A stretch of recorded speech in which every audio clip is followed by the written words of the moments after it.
यूहन्ना 15वां अध्याय हमने पढ़े हैं।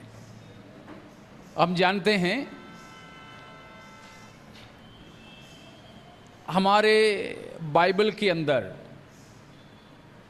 4 सुसमाचार की पुस्तक है। 4 gospel books, only 1 gospel but 4 gospel books. एक ही सुसमाचार है लेकिन 4 सुसमाचारीय पुस्तकें हैं। आपको मालूम होंगे कि ये सुसमाचार की किताबें क्यों या किस लिए हमें लिख करके दिया है। What is the purpose of writing the gospel books? सुसमाचार की किताबें लिखे जाने का क्या मकसद है, क्या उद्देश्य है?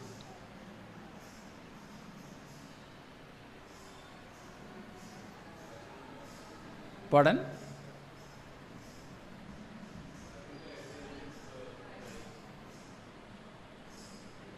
John 20 verses 30 and 31.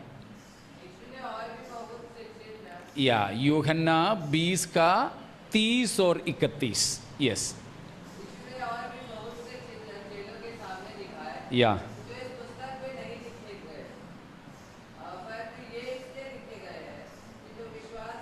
यह इसीलिए लिखे गए हैं तुम विश्वास करो कि यीशु ही परमेश्वर का पुत्र मसीह है, चंगा हो जाओ। विश्वास करके यीशु मसीह के नाम से जीवन पाओ। कौन सा जीवन? अनंत जीवन। ठीक है। This is the purpose of writing the gospel books. सुसमाचार की किताबें लिखे जाने का उद्देश्य यह है। चाहे मत्ती हो, मरकुस हो, लूका हो, यूहन्ना हो, यीशु मसीह के बारे में और यीशु मसीह ने किए हुए कामों के बारे में भी लिखा इसीलिए है कि क्या है उद्देश्य? हम विश्वास करें। क्या विश्वास करें? यीशु ही परमेश्वर का पुत्र मसीह है और विश्वास करके उसके नाम से हम जीवन को प्राप्त करें। Praise God.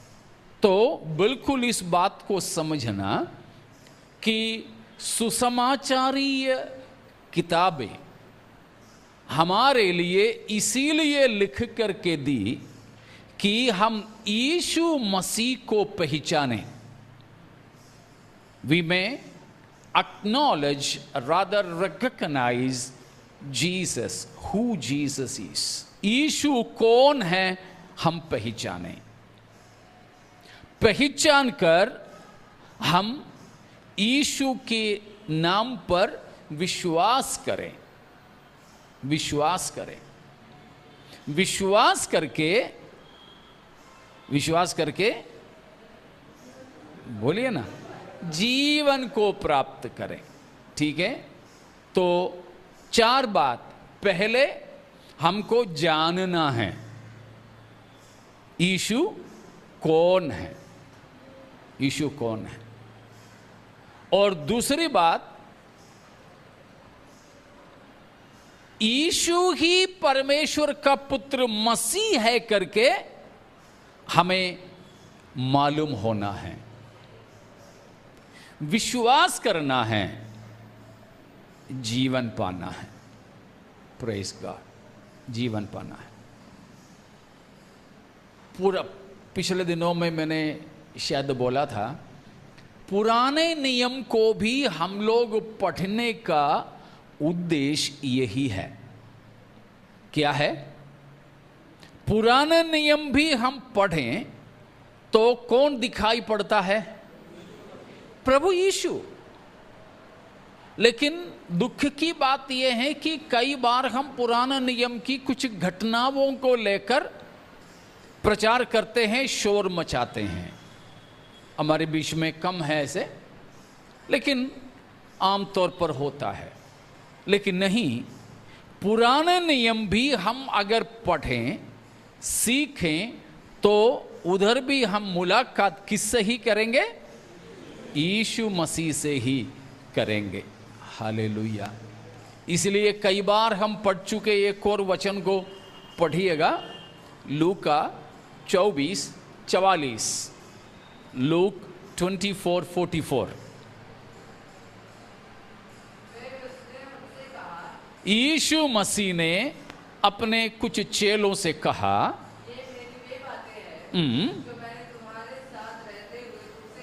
हाँ हाँ, मूसा की व्यवस्था, भविष्यद्वक्ताओं और भजनों की पुस्तकों में मेरे विषय में लिखी है। प्रभु यीशु मसीह के बारे में पुराने नियम में लिखा है।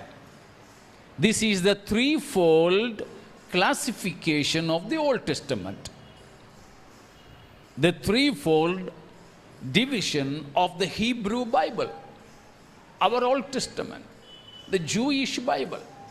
यहूदियों के बाइबल क्या है? यहूदियों का बाइबल,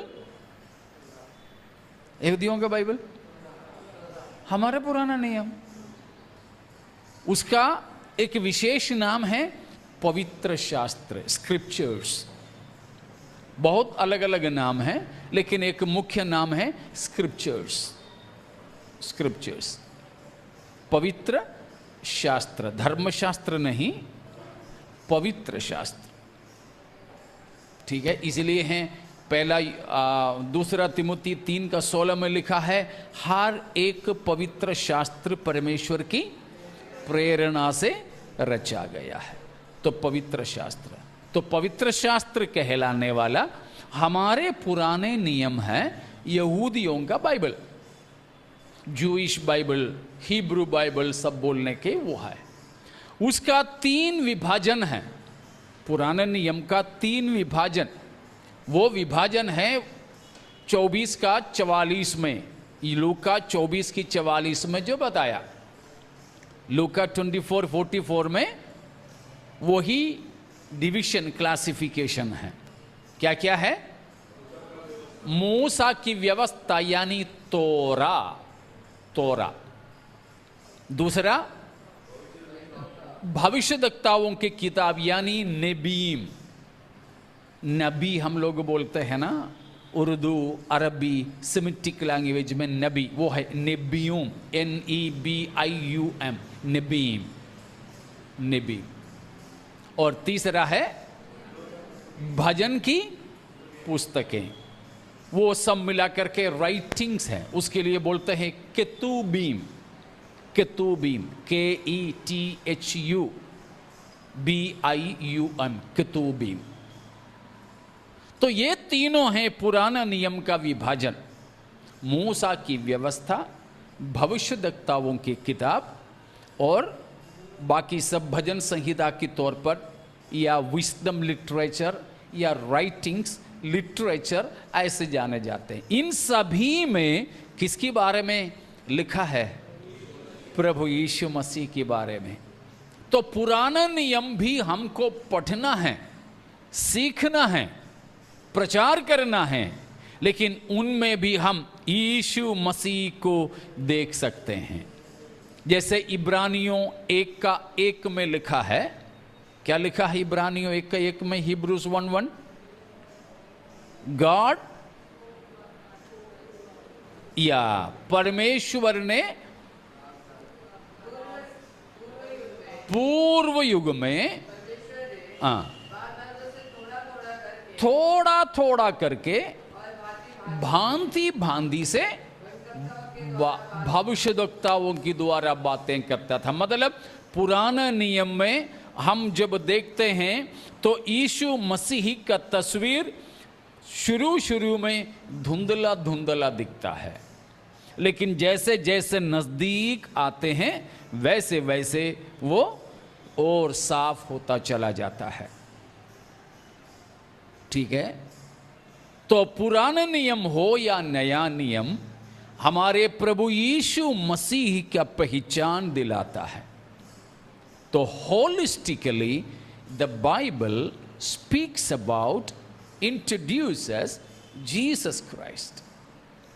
इसीलिए हम प्रभु की वचन से सर्वाधिक किसको ही पा सकेंगे?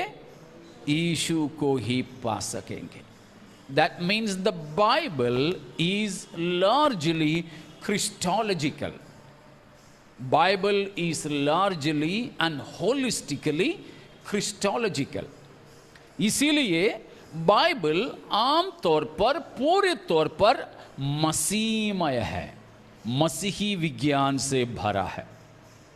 ठीक है, तो उन बातों को हमारे मन में रखिएगा कि हम यीशु को पहचानें। यीशु ही परमेश्वर का पुत्र, यीशु ही परमेश्वर का पुत्र मसीह है। हम उस मसीह पर विश्वास करें। विश्वास करने से हमको क्या मिलेगा? जीवन मिलेगा, आनंद जीवन, बहुतायता का जीवन, भरपूरी का जीवन, life abundant, life overflowing, life eternal, life eternal, the same life that of God. परमेश्वर ही का जीवन में हमको हिस्सा मिलेगा। Praise God. विशेषकर हम जानते हैं मत्ती की सुसमाचार में प्रभु यीशु मसीह को Christ, the king of the juice, यहूदियों के राजा के तौर पर बताया है। मरकुस के अंदर या द सर्वेंट ऑफ गॉड, यहोवा का दास के तौर पर बताया है।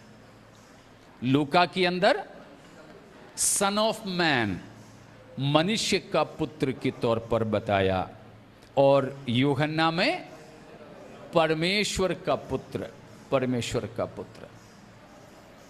Lion, ox, then human face, eagle, ये चार चिन्ह है उसका।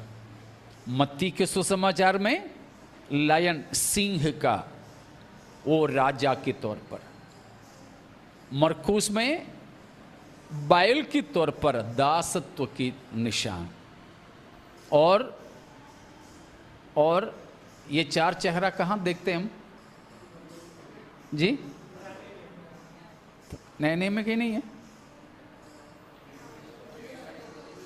कहाँ पे?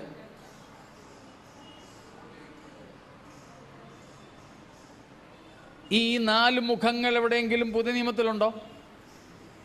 സിംഹമുഖം, കാളമുഖം, മനുഷ്യമുഖം, കഴുകുമുഖം। पढ़न रेवलेशन 4 में वहाँ 4 प्राणी हैं। परमेश्वर के सिंहासन के साथ 4 प्राणी हैं। पुराने नियम में तो है ही, और जो निर्गमन की किताब से ही हम उन बातों को देखते हैं। ये यीशु मसीह का 4 अवस्था को दर्शाने वाली है। इसलिए उन चारों बात इन चारों सुसमाचार की किताबों में है, किताबों में है। तो ठीक है, यरूशलेम मंदिर में भी हमें वो देखने को मिलता है। तो यूहन्ना ने यीशु को परमेश्वर का पुत्र करके बताया, परमेश्वर का पुत्र।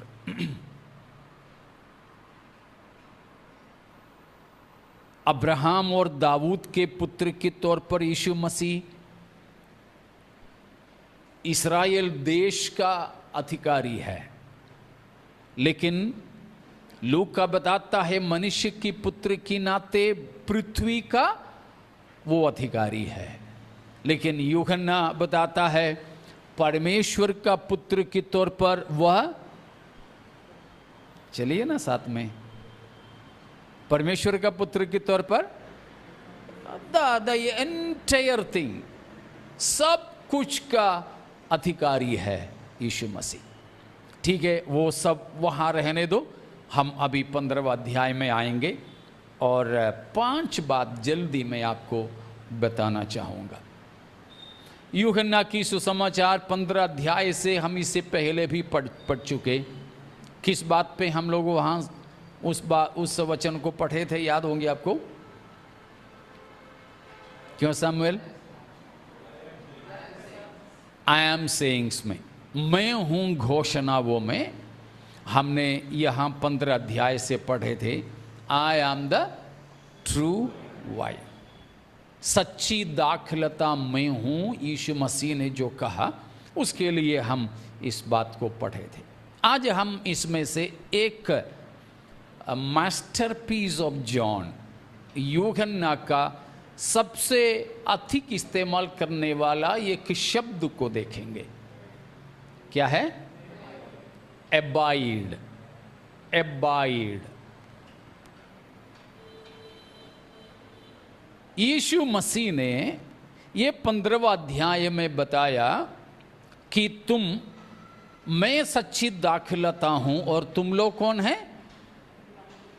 तुम लोग डालियां हैं। तुमको क्या करना है? डालियों को दाखलता में बने रहना, बसना, एबाइडिंग, रिमेनिंग, ड्वेलिंग, रिसाइडिंग, ये सारी चीजें बताते हैं। रिमेन इन हिम, यीशु मसीह में हमें वास करना है, मसीह में हमें रहना है। यीशु मसीह ने कहा मुझ में बने रहो, मुझ में बने रहो। यूहन्ना ये चारों सुसमाचार की किताबों में से इस बात को सबसे ज्यादा बताने वाला यूहन्ना है। पौलुस का भी वही है, इक्वलेंट, उसी की बराबर एक प्रयोग पौलुस भी करता है। क्या है? In Christ, in Christ. पौलुस का हर पत्रिका ले लो, उनमें पौलुस का प्रयोग है मसीह में, मसीह में, हम उनमें हैं, हम उसमें हैं। तो मुझे परमेश्वर ने आज प्रेरणा दिया हुआ एक छोटा सा संदेश इसमें से बोलकर आखिरी में हम जो मनन करते आ रहे हैं उसमें से भी कुछ बात बताने के लिए चाहूँगा। इसमें यह है कि यीशु मसीह ने हमें कहा है हमको क्या करना है? यीशु मसीह में बने रहना है। This is simply the Christian life. यह है स्वाभाविक तौर पर, सरल तौर पर मसीही जीवन। क्या है? मसीह में बने रहने की स्थिति, मसीह में बने रहने की स्थिति। पहले हम कोई मसीह में नहीं थे, परमेश्वर में नहीं थे, हम परमेश्वर से अलग थे, हम मसीह रहित थे। जैसे पौलुस इफिसियों 2 का 12-13 में बताया है, we were without Christ, in this world we were without God. हम मसीह से अलग और ईश्वर रहित थे दुनिया में। समझ पा रहे हो ना? നമ്മൾ ഈ ലോകത്തിൽ ക്രിസ്തുവിൽ നിന്ന് അകന്നവരും ദൈവം ഇല്ലാത്തവരും ആയിരുന്നു എന്ന് എഫേസ്യർ 2:12-13 വാക്യങ്ങളിൽ പറയുന്നു. സ്തോത്രം. हम मसीह से अलग थे और साथ में नहीं आप लोग, हम ईश्वर रहित थे। हाँ, हम ईश्वर रहित थे, लेकिन यीशु मसीह पर की विश्वास के द्वारा हम मसीह में आ जाते हैं। मसीह में परमेश्वर जो कुछ भी करता है वो मसीह में ही करता है, मसीह की द्वारा ही करता है। Whatever God does, they are in Christ and through Christ. Even one more thing, for Christ. मसीह की द्वारा, मसीह में और मसीह के लिए, कुलुसियों में वो बात बताया है। तो यहां हमको चाहिए क्या है? मसीह में बने रहना, मसीह में बने रहना। क्या मसीह में बने रहने का मतलब? हम कहां थे पहले? पहले हम कहां थे? संसार में थे, संसार में थे। आज हमने पढ़ा 15 का 16वां वचन में क्या पढ़े हमने? 15, 16।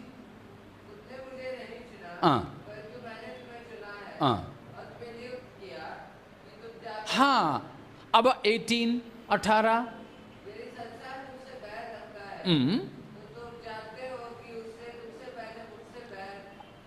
अगला वचन,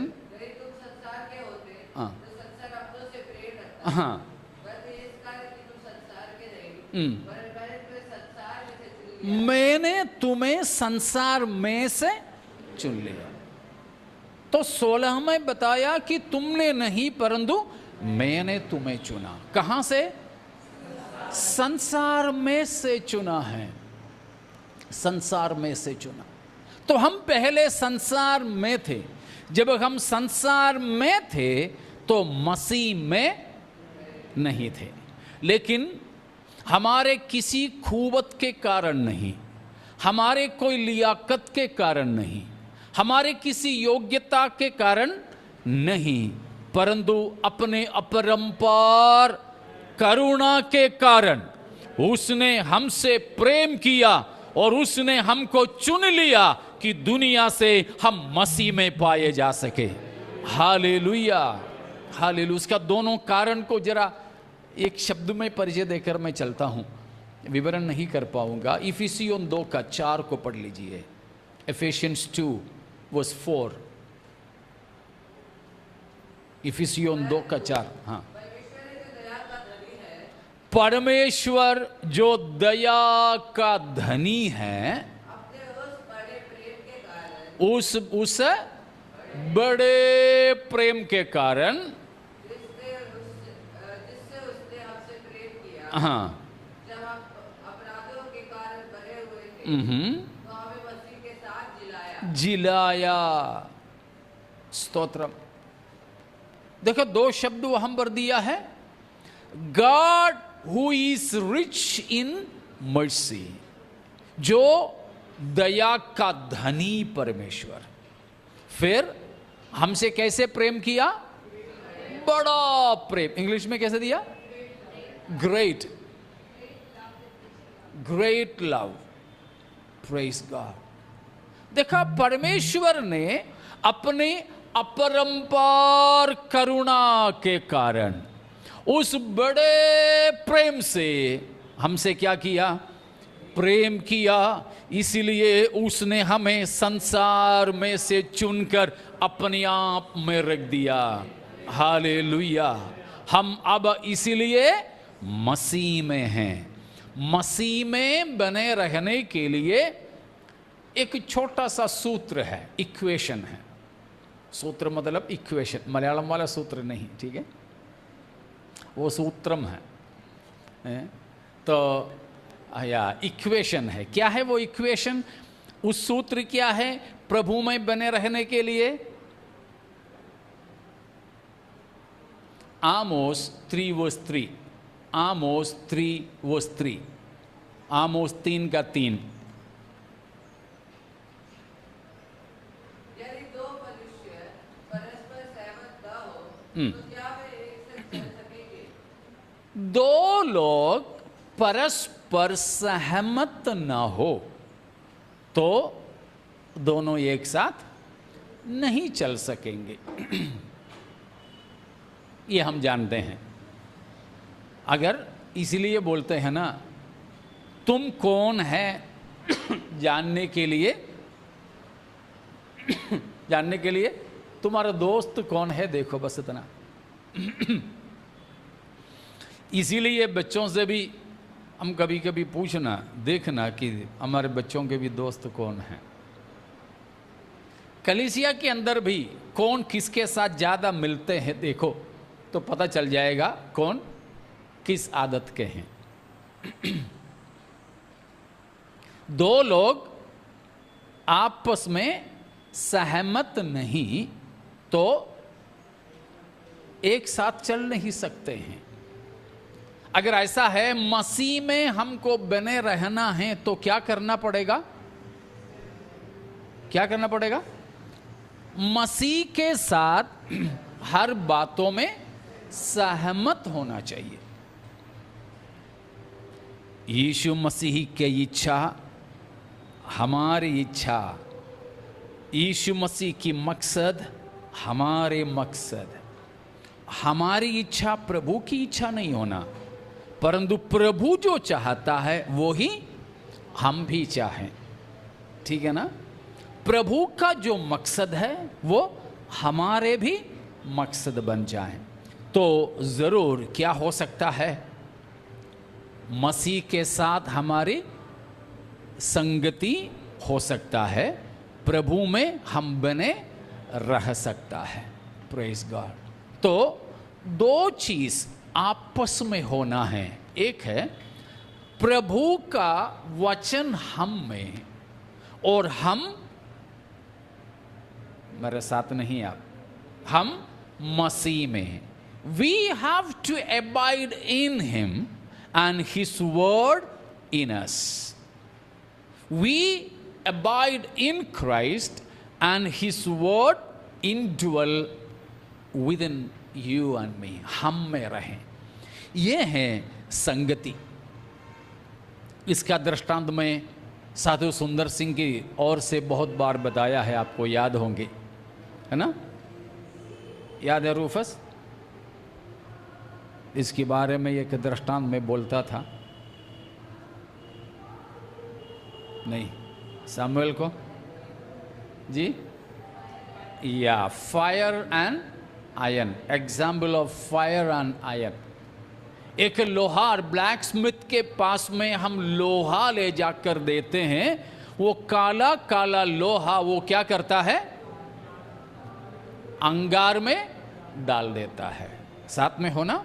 अंगार में डाल देता है। अब सुंदर सिंह पूछता है, अब लोहा किधर है? आग में है। कुछ देर तक वो पंखा चलाएगा। पहले पहले ऐसा वाला पंखा था, अभी तो शायद वैसे इलेक्ट्रिक पंखा से जो भी है पंखा चलाता है तो अंगार और होता है, तो उसके अंदर डाला हुआ ये लोहा अब कौन सा कलर में बदलता है? एकदम अंगार जैसा, कोयला जैसा, कोयला नहीं अंगार जैसा लाल हो जाता है। अब सुंदर सिंह पूछता है कि अब क्या है, लोहा आग में है या आग लोहे में है, या दोनों हैं? लोहा आग में और आग लोहे में। यही है हम मसीह में और मसीह हम में, या उसकी वचन हम में, हम में। तो उसी तरह हमको रहना है। तो वो बातें ये हम पर बताया। This is the positive abiding, this is the positive abiding. We abide in him and his word in us. ये है प्रभु हमसे जो चाहता है। लेकिन यूहन्ना हमें चार और बातों के बारे में बताता है। उसको विवरण दिए बिना मैं जल्दी आपके सामने रखूं। 4 more abiding factors. There are lot many things which are to be abiding in us. हमें बने रहने की कई चीज़ें हैं। मैंने करीब 10 चीज़ों को लिख के रखा है, मगर उन बातों में में नहीं जाता। एक ही चीज आपको मैंने बोला कि हम प्रभु में और प्रभु का वचन हम में। लेकिन for abiding things they are negative things which are not to be। जो हमें रहना चाहिए, ऐसे 10 बातें कम से कम हमें मिलेगा, लेकिन उसमें हम ना जाते हुए 4 नकारात्मक बातें यूहन्ना बताता है, वो आपके सामने मैं रखूंगा। समझ में आया ना? 4 things they are negative in abiding। 4 चीजें। पहला, यूहन्ना 5:38 को पढ़िए। जॉन 5:38। वीना पढ़ लीजिए।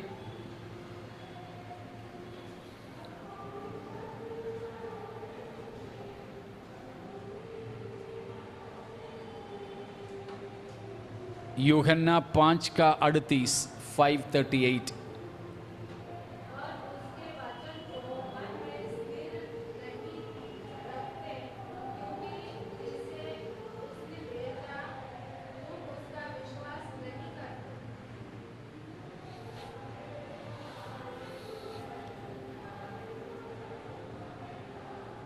इधर पास में दूसरा कोई आ गया लगता है।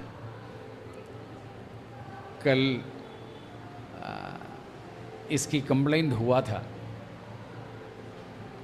तो ठीक है, आवाज के बारे में बोल रहा हूं मैं। तो यहां पर प्रभु यीशु मसीह ने कहा, यहूदियों से कहा, तुम में क्या नहीं रहता है? The word is not remaining or abiding in you। यहूदी जो परमेश्वर के जन कहलाते हैं, ठीक है, उसके आगे पीछे समय की कमी से मैं नहीं जा रहा हूं, लेकिन आप आगे पीछे पढ़ लेना कि वहां पर बताया है कि परमेश्वर की they thought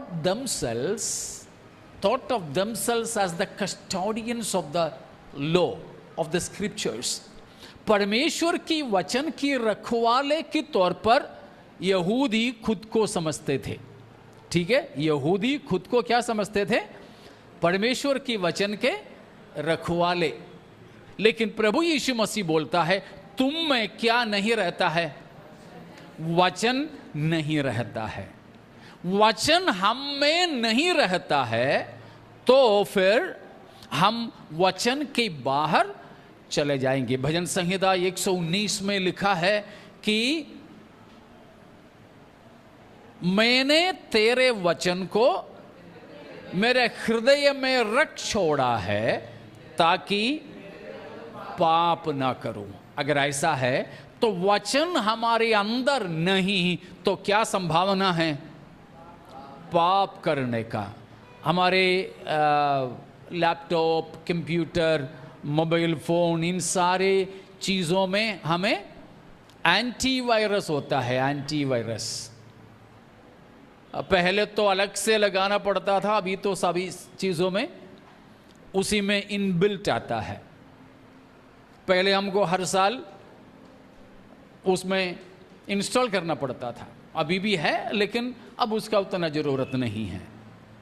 एंटीवायरस यानी बाहर से कोई कीटाणु अंदर आते हैं तो अंदर रहने वाला ये उस पर वार करेगा। वो भी नहीं तो वैक्सीनेशन तो लेते हैं।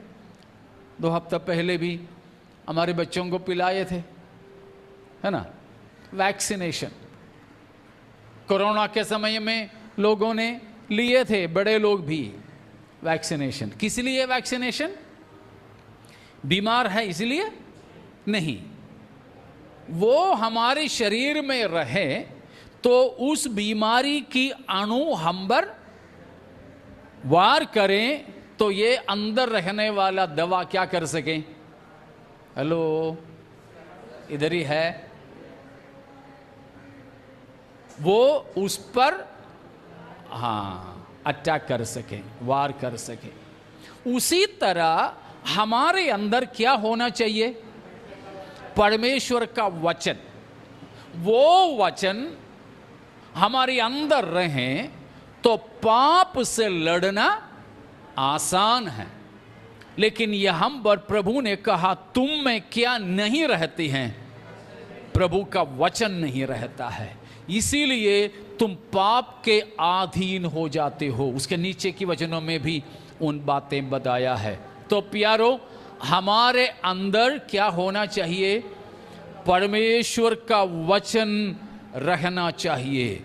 परमेश्वर का वचन बड़े आनंद के साथ हमको स्वीकार करना चाहिए। प्रभु का वचनों को बड़े आनंद के साथ अंगीकार करने वाले कलीसिया का नाम क्या था जी? थिस्सलुनीयंस। थिस्सलुनीकी की कलीसिया के लोग क्या करते थे? पहला थिस्सलुनी 1:6 जल्दी पढ़िए। फर्स्ट थिस्सलुनीयंस 1:6।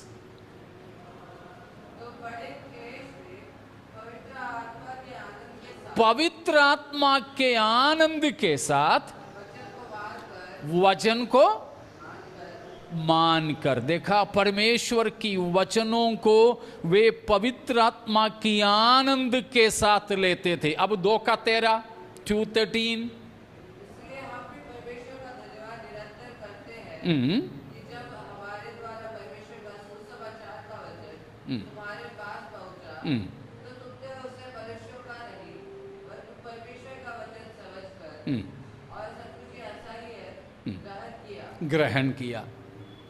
तो आनंद के साथ परमेश्वर की वचनों को हमें क्या करना है? ग्रहण करना है। तो क्या फायदा है? तो क्या फायदा है? एक तो पाप से बचे रहेंगे। पाप से बचे रहने की दो बात। एक है कि नया कोई हम पर नया पाप हमारे ऊपर वार नहीं कर सकेगी। दूसरा, यीशु मसीह ने स्वयं यूहन्ना 15:2 में बताया। क्या है? क्या बताया? एरन पढ़ो 15:2।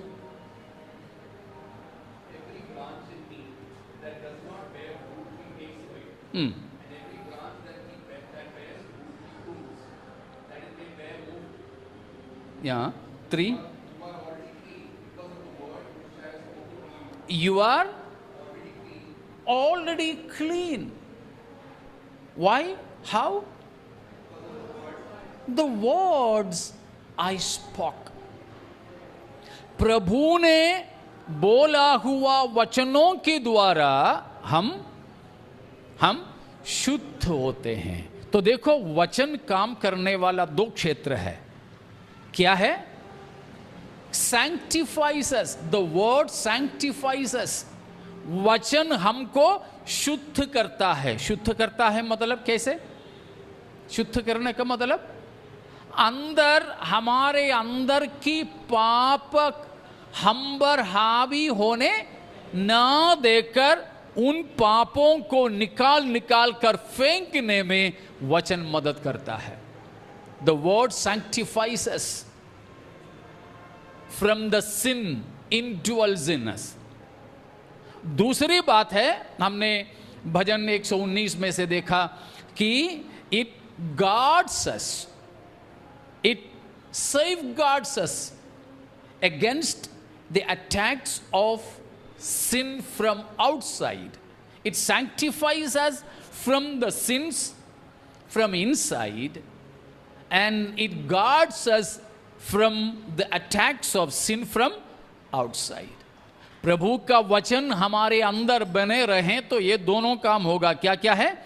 अंदर रहने वाली पाप से हमको शुद्ध करता जाएगा।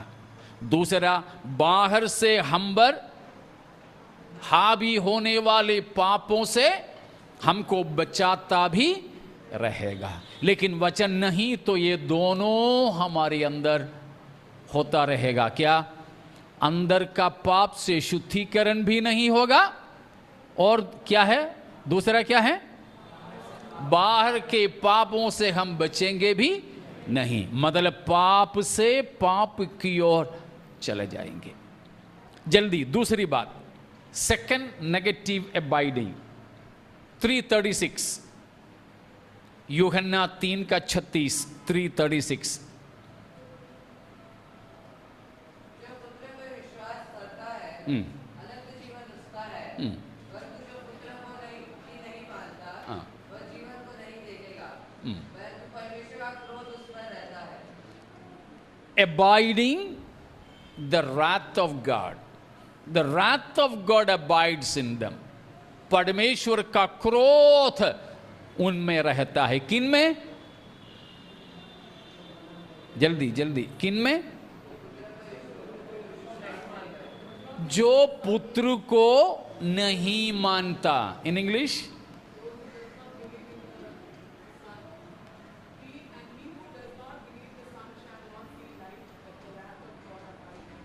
wrath of God abides in him who does not, the Son of God। मसीह को मानने वाला नहीं हो तो परमेश्वर का क्रोध उनमें बसता है। प्यारों, केवल हमें विश्वास ही नहीं करना है, हमको क्या भी करना है? क्या भी करना है? आज्ञा पालन भी करना है। we not only to believe, but this belief or faith includes obedience। समझ रहे हो? Praise God। हमारे अंदर परमेश्वर का क्रोध नहीं बसना है तो हमें पुत्र को मानना है, आज्ञा पालन हमें करना है। ठीक है। तीसरी बात 12:46, 12:46, 12:46। I have come as a light into the world, that whoever believes in me should not abide in darkness। should not abide in darkness। अंधकार में रहने वाले लोग हैं, अंधकार में रहते हैं। अबाइडिंग इन डार्कनेस, कौन है अंधकार में रहने वाले? कौन है अंधकार में रहने वाले? जो यीशु मसीह पर विश्वास नहीं करते। अंधकार का मतलब क्या है?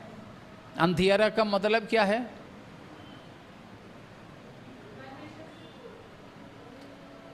परमेश्वर से दूर।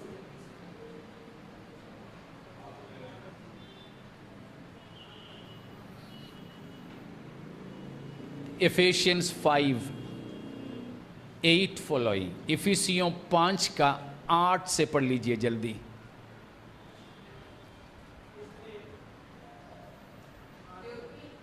क्योंकि तुम तो पहले अंधकार थे, परंतु अब प्रभु में ज्योति हो, अतः ज्योति की संतान के समान चलो, क्योंकि ज्योति का फल सब प्रकार की भलाई और धार्मिकता और सत्य है।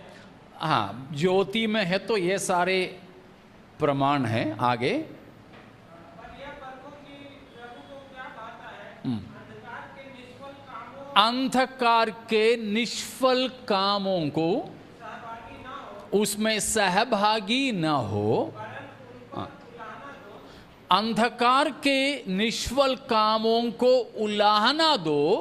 क्योंकि उनके गुप्त कर्मों अंधकार के काम गुप्त काम है, रहस्यमय तौर पर करते हैं। गुप्त कर्मों की चर्चा भी लज्जा की बात है। और ऐसे गुप्त काम होते हैं जिसकी खुलासा किया नहीं जा सकेगा। वो कैसी बातें हैं? लज्जा की बातें होती हैं। हमारे जीवन में ऐसा कोई लज्जा की, कलीसिया में खड़े होकर के मुझे बोलने लायक नहीं है, वो सारी चीजें क्या है? अंधकार की बातें हैं, लज्जा की बातें हैं। प्रभु यीशु मसीह अपना न्याय के दिन में हमारी तमाम बातों को क्या करेंगे? खुलासा करेंगे। तो हमारे सिर झुकेगा या उठेगा? झुकने वाले हैं तो वो सब कैसा काम है अजीत? कैसा काम है? अंधकार का काम है, लज्जा के काम है। हम गुप्त में ऐसे बहुत चीज करते हैं। तो ऐसे लोग, ऐसा काम करने वाले लोग अंधकार में रह रहे हैं। अंधकार का हाकिम शैतान की अधीनता में है। हम में से कोई भी ऐसे ना हो, परंतु हम हमारे परमेश्वर जैसा ज्योति है वैसे ही ज्योति में रहने वाले बन जाएं। हालेलुया। और चौथी बात बोलकर मैं समाप्त करता हूं। पहला यूहन्ना 3:14, 1 John 3:14।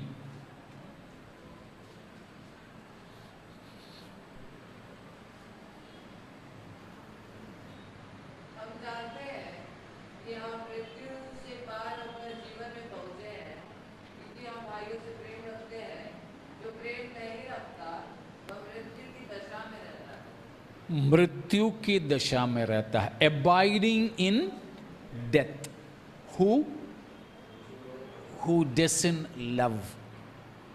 प्रेम न करने वाले, प्रेम न करने वाले। यहां प्रेम का मतलब पाप से प्रेम करने वाला है क्या? नहीं।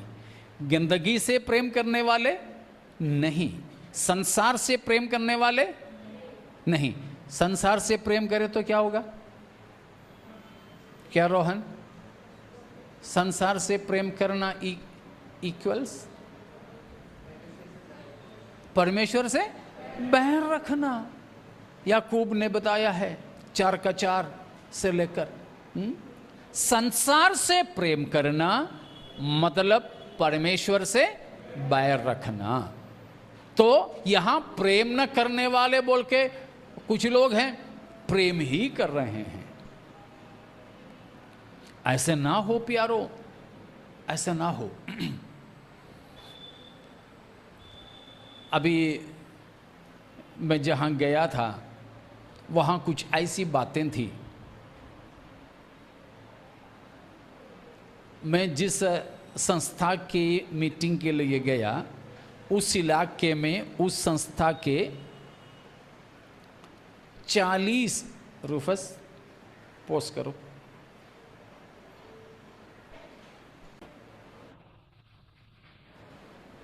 यहां प्रेम ना करने वाले, मृत्यु में रहने का मतलब ये नहीं कि पाप से, संसार से प्रेम न करने वाले। नहीं नहीं, फिर क्या है?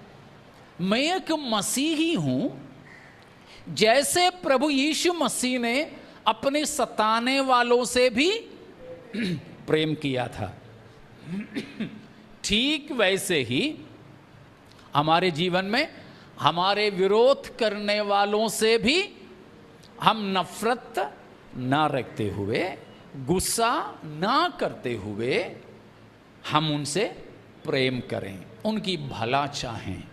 लेकिन कभी भी क्या नहीं, कभी भी क्या नहीं। तो फिर पढ़ लीजिए यहूदा, जूड 22 और 23। उन पर जो शंका में है दया करो, और बहुतों को आग में से झपट कर निकालो।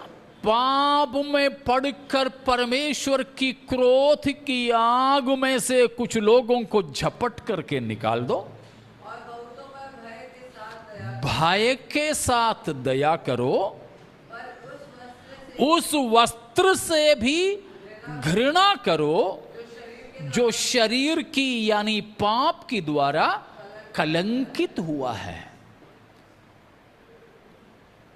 मान लीजिए रूफस अभी पाप में पड़ा है, मैं जरूर उससे प्रेम करूं और मैं कैसे भी उसको उस पाप से निकाल दूं, लेकिन उसकी पाप से कलंकित वस्त्र से भी घृणा करो। कोई समझौता नहीं। समझौता नहीं। तो ऐसा प्रेम न करने वाले, मसीह की जैसा प्रेम न करने वाले कहां रहते हैं? मृत्यु में रहते हैं। ठीक है। 4 नकारात्मक रहना। पहला, परमेश्वर की वचन हम में ना रहना। दूसरा